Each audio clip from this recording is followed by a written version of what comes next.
جی نوید صاحب جس طرح سے اب سیکورٹی حکام کی بریفنگ میں جو بات چیت ہوئی، سوالات ہوئے، خاص طور پر وہ عامر صاحب نے بتا دیے. جس طرح کل آپ کہہ رہے تھے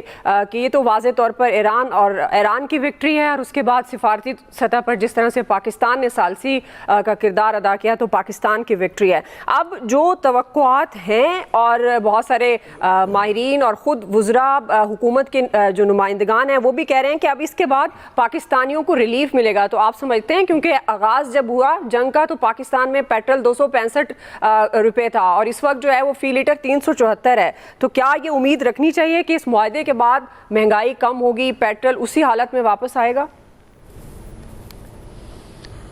اچھا دعا، سب سے پہلے تو ایک چیز میں یہ کہتا چلوں کہ دیکھیں اس کو ڈیل کہنا ابھی یہ مناسب نہیں ہوگا، کیونکہ دیکھیں جب ڈیل ہوتی ہے نا تو ڈیل کے ساتھ کوئی کنسیشنز جو ہیں، کوئی مانیٹرنگ میکنزم جو ہوتا ہے، کوئی کنڈیشن جو ہوتی ہیں وہ رکھی جاتی ہیں. یہ MOU ہے، میمورینڈم آف انڈرسٹینڈنگ ہے. تو اس کو ڈیل کہنا میرے خیال میں ایسے ہی ہوگا کہ آپ رشتہ لینے جائیں اور اس کے ساتھ ہی جو ہے آپ ولیمے کی تیاری شروع کر دیں. تو ابھی تو رشتہ ہونا ہے، اب اس کے بعد جو ہے یہ مرحلے جو ہے وہ بعد میں آئیں گے، کیونکہ ایسے لگ رہا ہے کہ اس وقت جو امریکہ کی طرف سے جو سنٹریلٹی دکھا رہی ہے، جو چیز اس پورے انڈرسٹینڈنگ کی، وہ ہرمز کا ہے کہ جی ہرمز کو کھولا جائے گا. ایران جو ہے وہ اسٹریٹ آف ہرمز کو، ابنائے ہرمز کو کھول دے گا. ایسے لگتا ہے کہ یہ اسرائیل اور امریکہ نے جو چڑھائی کی تھی ایران کے اوپر، اس کا مقصد، اس کا آبجیکٹو جو ہے وہ اسٹریٹ آف ہرمز کو کھلوانا تھا. حالانکہ اسٹریٹ آف ہرمز تو جنگ سے پہلے جو ہے وہ کھلی ہوئی تھی. تو جو اصل کنٹینشیس پوائنٹ ہے جس کے اوپر اس سے پہلے اوباما دور میں ایران اور امریکہ کے درمیان میں جو معاہدہ ہوا تھا، وہ اس کا نیوکلیئر پروگرام ہے. اور آپ اس کو دیکھ لیں کہ ابھی کی جو MOU ہے اس میں نیوکلیئر کی بات نہیں کی جا رہی، اس کو پیورلی جو ایک سٹیٹس کو ہے اس کو مینٹین رکھنے کے لیے کہ جی یہ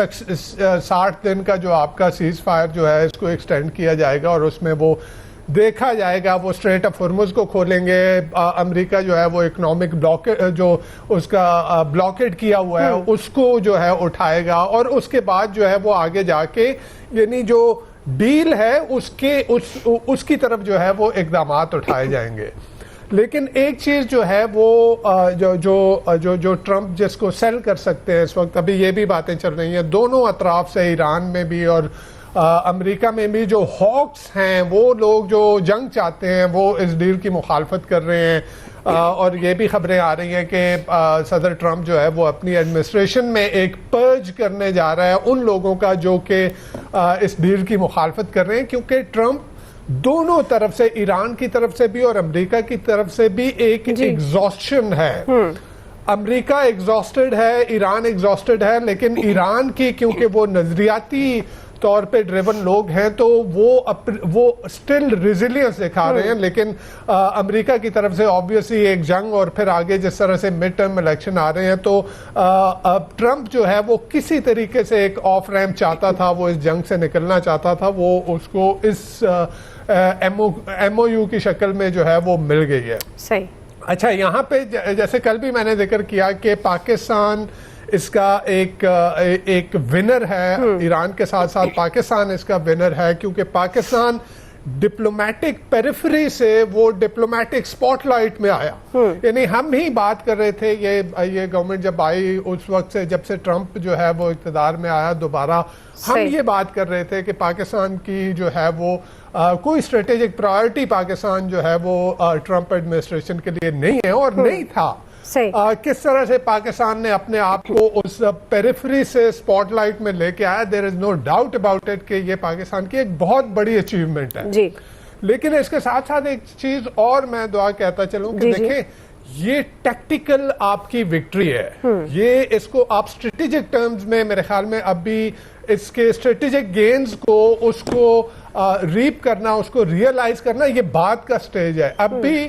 آپ کی ٹیکٹیکل وکٹری ہے کہ آپ نے ڈپلومیٹکلی ساری دنیا کی نظریں آپ کے اوپر ہیں، آپ نے دنیا کو ایک بہت بڑی جنگ سے بچا لیا, آپ نے دنیا کی جو معیشت جو میلٹ ڈاؤن کی طرف جا رہی تھی, آپ نے اس کو جو ہے وہ بچا لیا. ساری دنیا آپ کی اس وقت جو ہے وہ تعریفیں کر رہی ہے. لیکن اس ٹیکٹیکل وکٹری کو, اس کو آگے اسٹریٹجک اس کے گینز لینا, یہ ایک بہت بڑا پاکستان کے لیے جو ہے وہ ایک چیلنج ہوگا کہ کس طرح سے آگے. ہم یہ کہہ دینا کہ جی اس سے دودھ اور شہد کی نہریں پاکستان میں جو ہے وہ جاری ہو جائیں گی, یہ میرے خیال میں ایک ان ریئلسٹک سوچ ہوگی. ہاں تھوڑا بہت آپ کے اوپر جو اس جنگ کا اثر پڑا, احسن اقبال صاحب جو ہے انہوں نے جو بات کہی کہ یہ اس جنگ کی وجہ سے پاکستان میں مہنگائی ہے, یہ میرے خیال میں یہ ٹھیک بات نہیں ہے. اگر پاکستان میں آپ ہی کے دور میں 38% پہ انفلیشن جب چلی گئی تو کیا اس وقت ایران کی جنگ جاری تھی؟ یعنی یہ ایران کی جنگ تو ابھی 100 دن ہوئے نا, 3 ماہ ہوئے ہیں کہ اس کے بعد پیٹرول کی پرائسز جو ہے وہ بڑھی ہیں. تو اوورآل یہ کہنا کہ جی اس کے بعد جو ہے وہ چیزیں جو ہیں وہ بالکل آپ کی مہنگائی ختم ہو جائے گی, چیزیں نارملائز ہو جائیں گی, یہ میرے خیال میں ایک ریئلسٹک اسیسمنٹ نہیں ہوگا. اس کے اسٹریٹجک گینز لے کے کس طرح سے ہم ایران کے ساتھ جو ہے اپنی انرجی سیکیورٹی کو انشور کرنے کے لیے کیا کچھ کر سکتے ہیں, ہم گلف کنٹریز کے ساتھ کیا کر سکتے ہیں, وہ دیکھنا ہے کہ کس طرح سے پاکستان اس کی اسٹریٹجک ایڈوانٹیج لے سکتا ہے پاکستان. جی ایاز صاحب, ایک تو یہ اب جو پاک ایران معاہدہ ہے, آپ کو لگتا ہے پاکستان کو کیا اس میں ریلیف حاصل کر سکتے ہیں؟ دودھ نہر کی شہد کی نہریں نہ صحیح, لیکن اب پاکستان کا قد بھی تو بڑا ہوا ہے, اور خاص طور پر یہ آپ کے خیال میں یہ کتنی بڑی اچیومنٹ ہے, آپ اس کو کس طرح سے دیکھتے ہیں؟ اور وہ جو ایک عام آدمی کا بھی کنسرن ہے کہ مہنگائی کم ہو, ظاہر ہے پیٹرول سب سے پہلے جب مہنگا ہوتا ہے تو پھر بہت ساری چیزیں اس سے لنک کرتی ہیں اور پھر مہنگائی اوپر چلی جاتی ہے, تو آپ کو لگتا ہے کہ یہ پرانی قیمت پر آئے گا؟ وہ تو پروفیسر صاحب کا ذکر کر رہے تھے نوید صاحب, انہوں نے تو آپ کو واضح بتا دیا کہ 3 سے 6 مہینے لگیں گے ابھی پیٹرول کی قیمتیں 4-5 روپے شاید کم ہوتا رہے اس دوران. اصل میں گورنمنٹ نے پہلے سب سے بڑا اس کو آسان طریقہ یہ تھا کہ سیلریڈ کلاس پہ انکم ٹیکس بڑھا دے, وہ لیتے رہے. اب انہیں سمجھ آئی کہ اس پہ چونکہ شور بہت زیادہ ہو جاتا ہے تو وہ لیوی ان کو ریپلیسمنٹ مل گئی اس کی, اور تھوڑا سا پیٹرول مہنگا ہوا تھا ابھی انٹرنیشنل مارکیٹ میں ہونا شروع ہوا تھا, جس جنگ کے یہ کہتے ہیں اثرات کی وجہ سے سارا کچھ ہو رہا ہے. تو 55 روپے لیٹر بڑھا دیا تھا ہماری حکومت نے, اتنی اچھی حکومت ہے. اور پھر اس وقت بھی ہم پہ احسان کیا تھا انہوں نے کہ ابھی ہم نے بہت کم بڑھایا, اور ہمیں ڈراتے رہے کہ پتہ نہیں 250 روپے پر لیٹر ہو سکتا تھا, اتنا ہو سکتا تھا. تب شکر گزار ہی ہو سکتے ہیں ہم ان کے. باقی یہ بات بالکل ٹھیک ہے, ابھی ہاکس تو کوشش میں نے کل بھی عرض کیا تھا کہ ان کی پوری کوشش ہوگی کہ کسی طریقے سے سب سے زیادہ جو اس میں نقصان ہوا ہے اس معاہدہ کا کہہ لیں یا بھی جو بھی آپ ایم او یو کہہ لیں اس کو, وہ اسرائیل کو ہوا ہے, نیتن یاہو کو ہوا ہے بیسیکلی.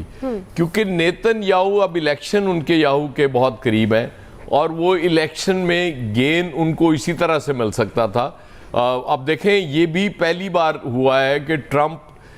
پبلکلی یہ کہہ رہے ہیں کہ میں نے ڈانٹا اسرائیلی پرائم منسٹر کو, اور یہ انہوں نے غلط کیا, یہ نہیں کر